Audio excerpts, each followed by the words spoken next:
Hello, future Grandmasters. This is Grandmaster Hans Niemann back with a recap of my day one game against Orientari in the Djerba Masters. I'm currently in Djerba, Tunisia. Tunisia is in North Africa. No, it's in North Africa, I think, and I'm in the island of Djerba. It's quite an exotic location to be playing chess in. My first game went very, very well. It was a super interesting game. Um, really excited to get back to playing tournaments. Have many tournaments to come. To be honest, I really didn't sleep at all. Had to wake up for a 4 a.m. flight. Flew from 6 to 7. Got to the hotel at 8:30.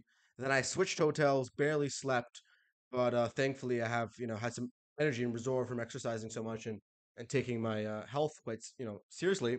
You know, training and all that stuff. So I was able to have some energy in reserve, and it's a 7 round tournament. So this is a great start, and I hope you guys enjoy the analysis. So we're gonna get into the game now. So the game started out with d5. I guess he was maybe wanted to go for some Slav. I wasn't sure. It went into 3 knight f6 g3. Um, wanted to get something interesting. Was curious how he'd react. He played bishop f5, the most principal, but now knight h4. And here he seemed a bit surprised. Bishop b4 after bishop g6. Obviously you don't go bishop g6 immediately. You want to provoke f3. Um, and then I go c4. And at this moment, he wasn't really sure what to play. There are many moves, but obviously it's a bit of a similar Slav, but he hasn't played c6. So here he decided to play c5, which is quite an interesting move. Obviously directly challenging the center. And this was, I forgot this in my preparation. I completely forgot it. Quite a good move. And obviously, if I like, thing is that my knight's sort of offsides and his pieces are coming quite quickly. So I decided to play knight takes g6 and then takes. But the point being that, let's say, well, I calculated my engine. So I was trying to make e4 work. I wonder what the engine says. Yeah, and the point was, yeah, de and d5. And I didn't like e5 here. I wasn't sure. And yeah, knight c3, takes, fe. I was looking at this stuff, but it didn't make much sense to me. I just like this concept.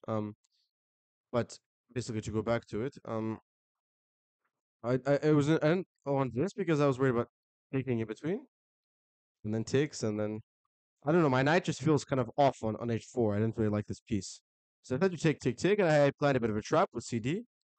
I thought that he had to play queen takes d5, after which I would play knight here takes, and I was considering different moves here. Queen b3 is possible.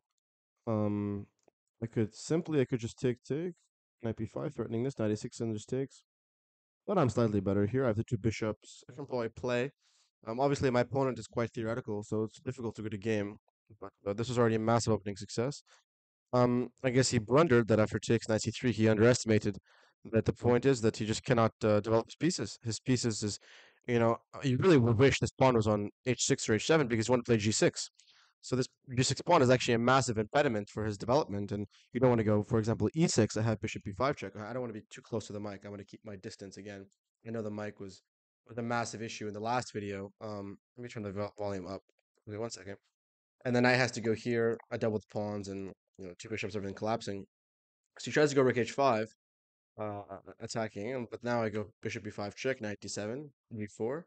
I don't go g4 here because he wants to sacrifice the exchange. He'll have some decent counterplay, but I give a check. G4, rook comes to h3. I go back to kick it away, and now I take the pawn. He goes g5, I take. G6, I go d6. Now I played queen b6, and here, yeah, I was sort of struggling with the right move to play. I played rook c1, which I guess wasn't the best.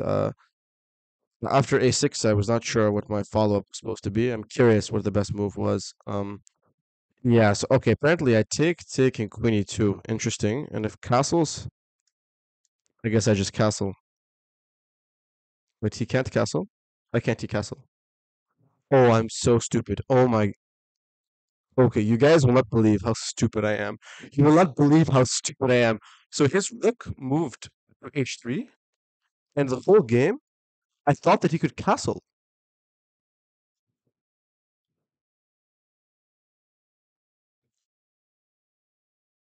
The whole time, I was calculating castles like d6 because I was worried about queen e2. Oh, I'm such an idiot. Oh wow. Yeah, that's I guess the sleep. Some fatigue because obviously I just forgot that the rook moved. Um, and I guess the best moves. Yeah, this is okay. This is still pretty good. I could feel that I had quite a nice margin. But he went e6. But now I go rook d1. I defend my pawn, and now it's just a matter of technique. I go bishop b3, bishop b2, slowly. King f1, bringing the king to g2, safety. Again, I have 5 minutes against 7 minutes, so I didn't want to do anything too crazy. He goes rook c8, rook c1, knight e4. I want to break through in the c file, knight c6, h4, just extending my position, preventing. It's just prophylaxis, I have this monster up on d6, so the bishops. He goes king f8, he go b4, I go knight c5, knight b7, bishop here. And here it's actually kind of funny. I had 4 minutes. For some reason, I just couldn't find the win. And eventually I found it like with no time. I don't know. I was a little bit too close for comfort here because originally I wanted this, which I think is just bad. Yeah, maybe it's still winning. I wanted this here, queen a7, queen a8, b7, knight. I wasn't sure about this. G rook c8. Yeah, I saw this position. Oh, so I have to play bishop h6 check, king h7, rook h8 here, bishop g5. Wow, that's actually quite difficult. Yeah, I could have found that but I thought like, okay, I just take rook here, and let me turn off the engine. So he goes queen c7, and again, I have like 3 minutes. I'm thinking, and I'm getting a bit nervous actually. I was getting quite nervous, but I kept my cool. Um, Usually I might collapse, but basically I realized, okay, look, there must be some tactics. So eventually, I start rook c7. The point being that if he takes, I go knight c5, and actually this pawn is just pushing, and the knight is also hanging, and I have all these tactics. So for example, if he goes here, I just go bishop b7. Again, the queen is stuck. Like if queen b6, there's check. If queen b5, I just take, and this is queening. So he has to go back to defend. And another really nice move, keeping the momentum in the initiative bishop g5.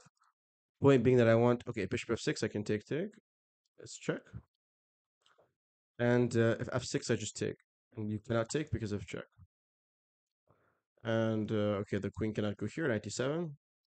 So the queen must go here, I take, and then okay, I'm threatening queen d8, threatening c8, everything's just collapsing. So I think it was a pretty well played game. I think around rook c1, I spent a lot of time. No, here it was sloppy. Spent about 20 minutes, played the wrong move.